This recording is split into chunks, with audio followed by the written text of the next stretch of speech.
Assalamualaikum warahmatullahi wabarakatuh. Perkenalkan, nama saya Siti Muhafidah dengan NIM 420 1422 039. Oke, di sini saya akan mengajak teman-teman untuk eh, sama-sama belajar tentang analisis dari suatu dataset, begitu. Nah, di sini saya punya 3 dataset ya. Yang pertama dataset A, dataset B, dan dataset C. Nah, di sini seperti yang saya tampilkan, data set A ini berisi tentang jenis kelamin dan skor pustes. Ya, di sini nanti kita akan menganalisis tentang hubungan antara jenis kelamin dan skor pustes. Begitu. Apakah ada perbedaan antara laki-laki dan perempuan? Begitu. Apakah ada perbedaan yang signifikan tentang skor postes ini antara laki-laki dan perempuan gitu. Nah, kemudian data yang kedua itu dataset B, di mana dataset B ini adalah dataset A yang ditambahi dengan outlier. Outliernya ini merupakan ini yang saya beri warna lain, yaitu data dua laki-laki dengan masing-masing skornya 5 dan dua perempuan masing-masing skornya 100 begitu. Nah, kemudian yang ketiga adalah dataset C, di mana dataset C ini nantinya akan dihitung adalah jenis kelamin ya, jenis kelamin laki-laki dan perempuan, kemudian terhadap kategori skornya. Jadi bukan lagi skor post test, tetapi bentuknya adalah kategori skor, begitu, non numerik gitu. Oke, langsung saja kita analisis menggunakan Jamovi. Di sini saya sudah menyiapkan ya data yang dari Excel ini saya masukkan ke Jamovi. Ya, ini ada dataset A, dataset B, dan dataset C. Itu. Kita analisis dulu dataset A. Gitu. Nah, seperti yang saya katakan tadi, bahwasanya dataset A ini akan kita analisis hubungannya, ya, hubungan antara jenis kelamin dan skor post-test. Apakah skor post-test itu dipengaruhi oleh jenis kelamin? Dan apakah ada perbedaan antara laki-laki dan perempuan? Ya, gitu. Kita uji dulu menggunakan uji asumsi dulu ya. Uji asumsi dulu untuk menentukan kita nanti menggunakan uji yang apa untuk menganalisisnya. Gitu. Oke. Nah, kita uji dulu pakai independent sample t-test. Gitu.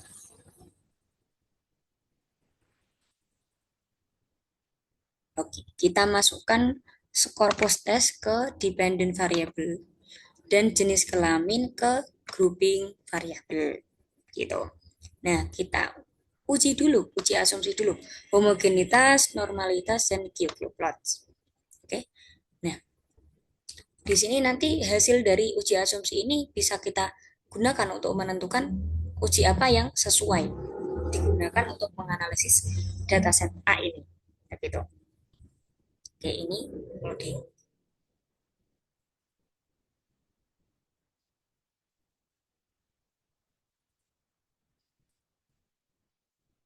Nah, ini sudah keluar hasilnya. Oke, kita baca hasilnya.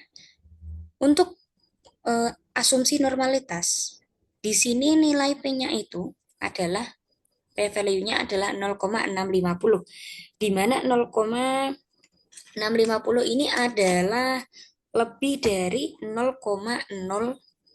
Artinya apa? Data ini terdistribusi normal. Begitu ya teman-teman. Kemudian uji homogenitasnya, P-value-nya itu adalah 0,686.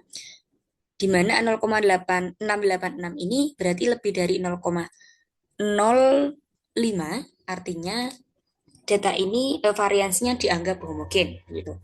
Nah, karena data set A ini ya normal ya, kita lihat juga di QQ plotnya, dia terdistribusi di sekitar garis garis ini, garis lurus ini ya.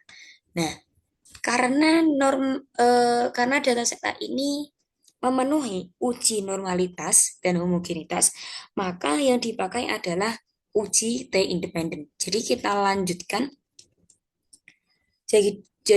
lanjutkan analisis ini menggunakan uji T independen ya.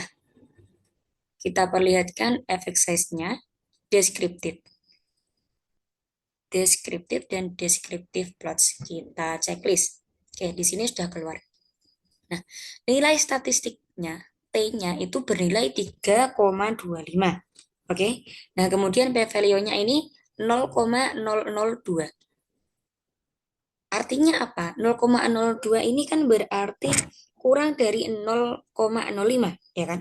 Berarti ada perbedaan yang signifikan antara skor post test laki-laki dan perempuan. Begitu. Kemudian efek size-nya itu adalah 1,03. Oke, ini perbedaannya tergolong besar. Gitu. Kemudian selanjutnya kita lihat yang deskriptifnya. Nah, ada perbedaan antara skor post-test laki-laki dan perempuan. Nah, yang lebih tinggi yang mana? Nah, kita lihat raratanya. Rata untuk laki-laki adalah 68,1 dan untuk perempuan adalah 57,2. Nah, di sini ya artinya yang lebih tinggi ya, rata yang lebih tinggi adalah rata laki-laki gitu. Nah, kemudian di sini di plusnya ini merupakan representasi dari skor laki-laki ya, yang ini perempuan. Nah, di sini berdasarkan grafik ini dilihat dan diketahui bahwasanya laki-laki itu lebih tinggi ya, nilai rata laki-laki itu lebih tinggi daripada rata perempuan. Begitu. Nah, garis ini menandakan errornya ya, gitu. Itu untuk data set A, gitu. Nah, kemudian kita lanjutkan menganalisis data set B. Oke, ini kita analisis dulu ketiga-tiganya, kemudian nanti kita lihat perbandingan antara ketiga-tiganya. Oke. Nah, di sini saya sudah memasukkan data set B yang dari Excel ini, sudah saya masukkan ke sini. Oke.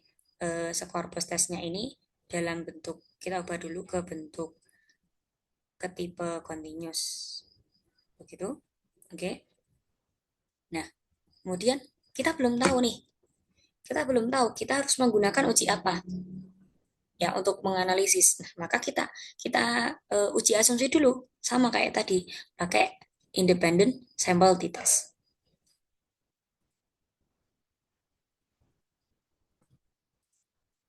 untuk menentukan uji apa yang nanti dipakai ya, teman-teman. Oke, sama seperti tadi, skor post test dimasukkan ke dependent variable, jenis kelamin ke grouping variable. Kemudian kita hilangkan dulu ya. Ini. Nah, kemudian kita uji asumsi dulu homogenitas, normalitas, ya, QQ plots boleh. Nah, kita lihat hasilnya di sini.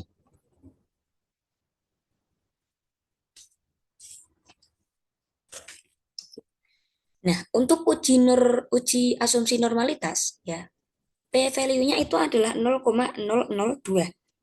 Di mana itu nilainya berarti kan kurang dari 0,05. Artinya apa? Data set B ini tidak terdistribusi normal ya. Datanya itu tidak normal. Nah, kemudian untuk homogenitasnya itu adalah P-nya itu 0,405, berarti ini dianggap homogen ya. Gitu. Nah, karena dataset B ini tidak memenuhi asumsi normalitas, ya, datanya itu tidak normal, maka tidak bisa kalau dilanjutkan pakai uji T. Ya, kalau misalkan tetap dipakai uji T untuk menganalisis ini, maka nanti akan menghasilkan eh, hasil analisis yang tidak valid ya, bisa menyimpang, gitu. Kenapa? Karena OJT itu tidak tahan terhadap outliers ya. Dimana kita tahu kan kalau dataset B ini terdapat outlier tadi. Nah, maka dari itu Uji yang kita pakai adalah uji Mann-Whitney U. Oke, kita tampilkan effect size-nya, deskriptifnya, dan deskriptif plots.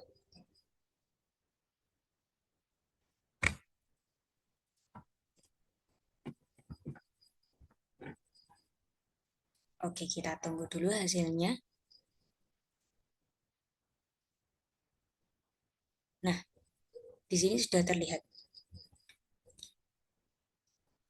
Kita uji dengan Mann-Whitney U.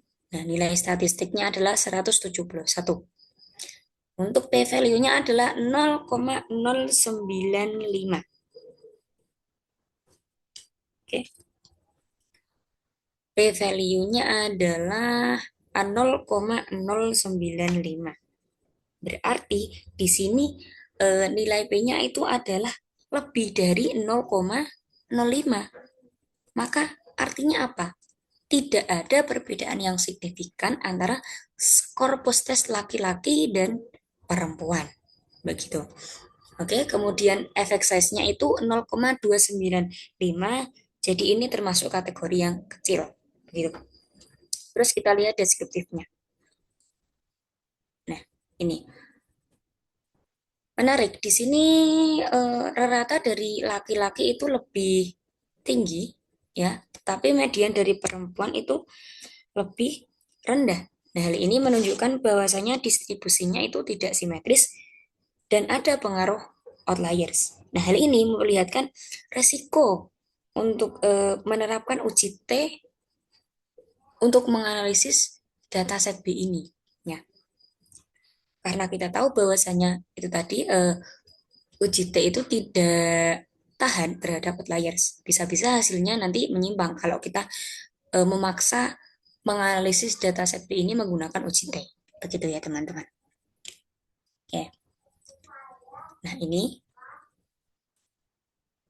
untuk skor post-test laki-laki dan ini untuk skor post-test perempuan. Gitu. Itu untuk analisis dataset B. Nah, kemudian sekarang kita akan menganalisis dataset C. Ya, ini adalah data yang sudah saya pindah tadi dari Excel, ya. Karena kita akan menganalisis jenis kelamin terhadap kategorinya. Nah, mungkin kita hapus dulu variabel tentang apa ini skor post testnya karena ini tidak dipakai ya. Oke. Nah, kita tahu sekarang ya. Data set C ini berupa kategori kedua-duanya berupa kategori semua, jenis kelamin dan kategori skor. Oke, ini bentuknya nominal ya, non numerik, non numerik begitu. Nah, jadi karena bentuk datanya itu sama-sama non numerik, maka ujinya kita pakai uji chi-square. Oke. Nah, kita buka analisis, terus frekuensi, kemudian independent sampel chi-square. Nah, ini kita tidak perlu untuk uji asumsi terlebih dahulu ya, teman-teman. Kita langsung bisa menganalisis. Oke, jenis kelamin dimasukkan ke rows, kemudian kategori skor post test dimasukkan ke kolom. Begitu. Kemudian langsung kita checklist sesuatu yang ditampilkan. Oke, chi-square, kemudian kontingensi koefisien untuk mengetahui nilai korelasi. Ya. Oke, ini observe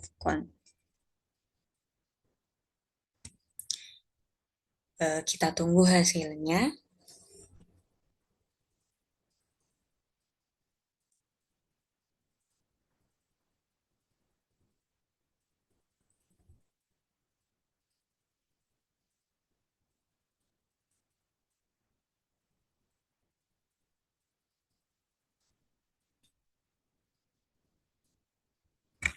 Ini sudah muncul laki-laki, perempuan, dan total ini ya.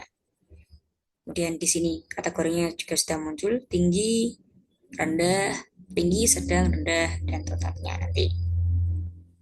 Oke. Nah, ini sudah muncul.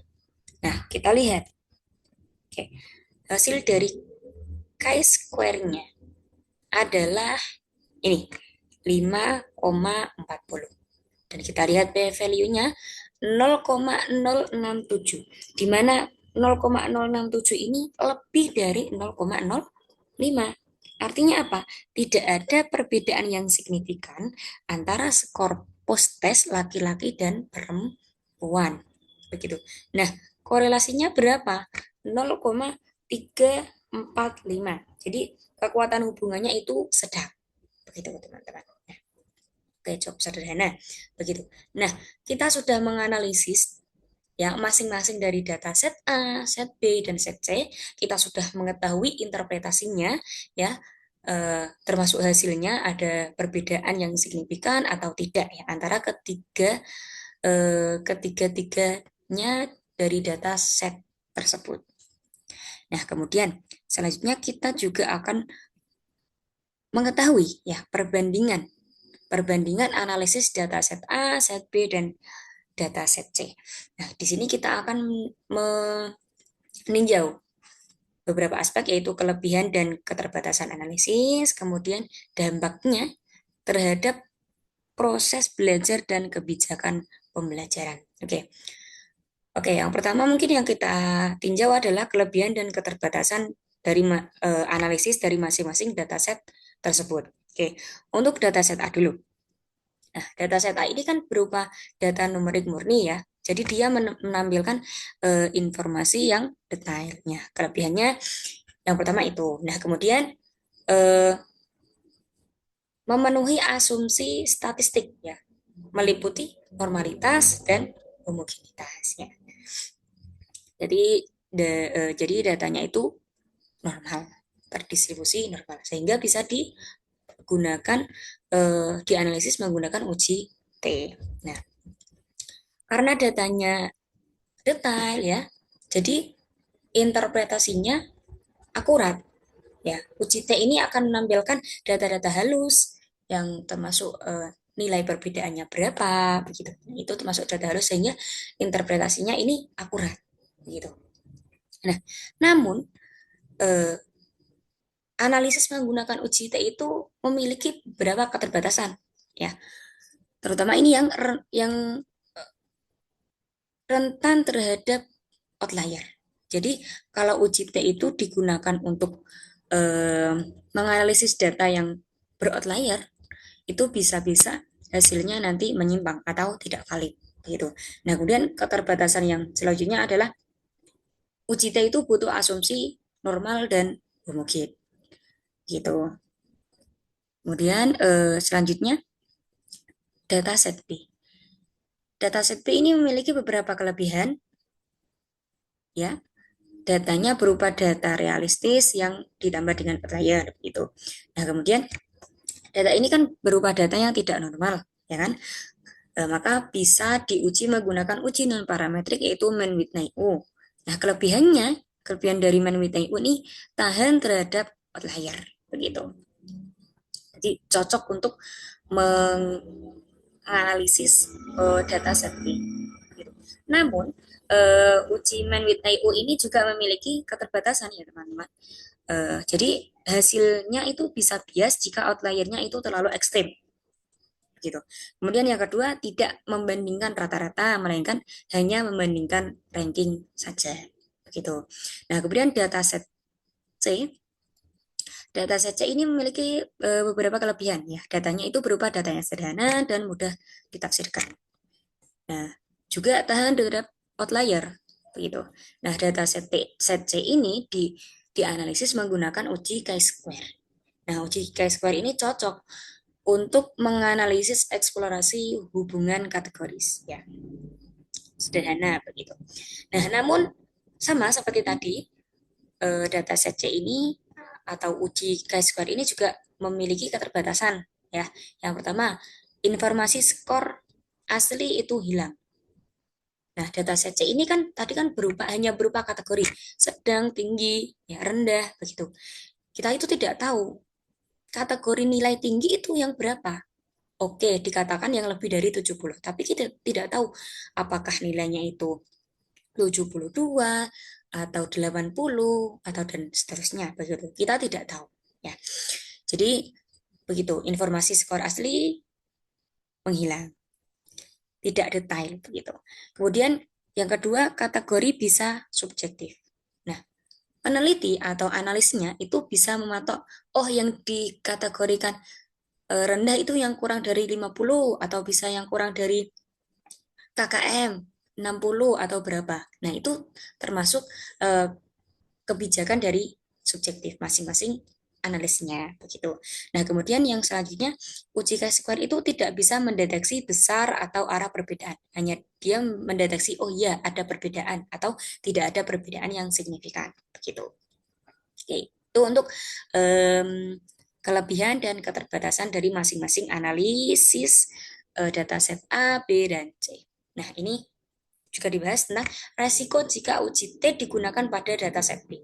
Sudah saya katakan di awal tadi ya, bahwasanya uji T itu mengasumsikan distribusi yang normal dan data yang homogen. Oke, uji T ini cocok untuk menganalisis data yang terdistribusi normal. Sehingga ketika data T ini digunakan untuk menganalisis eh, uji T ini digunakan untuk menganalisis dataset B, di mana kita tahu bahwasanya dataset B ini memiliki outlier dan dia itu terdistribusi tidak normal, ya maka kalau kita tetap menggunakan uji T itu bisa-bisa hasilnya itu akan menyesatkan atau tidak valid. Begitu ya teman-teman. Oke, selanjutnya kita bahas juga tentang dampak hasil analisis dari masing-masing dataset terhadap proses belajar dan kebijakan pembelajaran. Ya, untuk dataset A. Dataset A ini hasilnya tadi ada perbedaan yang signifikan skor antar gender. Begitu. Ada perbedaan antara skor laki-laki dan perempuan. Begitu. Nah, karena ada perbedaan tersebut, maka dibutuhkan refleksi pedagogis, yaitu tentang strategi yang diterapkan itu mungkin lebih cocok untuk siswa laki-laki saja. Nah, kemudian perlu evaluasi apakah pembelajaran tidak menguntungkan untuk siswa perempuan sehingga terdapat itu tadi perbedaan yang signifikan tentang hasil belajarnya, tentang skor postesnya itu tadi ya. Sehingga diperlukan pertimbangan pendekatan pengajaran yang lebih responsif gender gitu. Nah, kemudian untuk dataset B, hasil dari dataset B itu tidak ada perbedaan yang signifikan ya, yang dipengaruhi oleh outlier. Nah, sehingga perlu adanya deteksi dan penanganan nilai-nilai yang sangat menyimpang yang bisa menunjukkan adanya kebutuhan khusus bagi sebagian siswa. Jadi, kebijakan pembelajaran yang berbasis data harus mempertimbangkan kualitas dan distribusi data secara kritis agar intervensi pendidikan yang diterapkan benar-benar efektif dan tepat sasaran. Begitu. Untuk dataset C, hasilnya itu adalah distribusi kategori skor relatif seimbang antar gender. Ya, tidak ada perbedaan yang signifikan juga kan hasilnya tadi kan. Nah, jadi fokus pembelajaran bisa diarahkan pada dukungan individual, bukan berbasis gender. Nah, kemudian fokus kebijakan pembelajaran bisa diarahkan pada asesmen formatif, intervensi siswa rendah, dan penilaian yang adil. Nah, begitu. Mungkin itu saja yang kita pelajari, yang kita bahas, dan yang kita bahas hari ini. Semoga bermanfaat. Kurang lebihnya mohon maaf. Wassalamualaikum warahmatullahi wabarakatuh.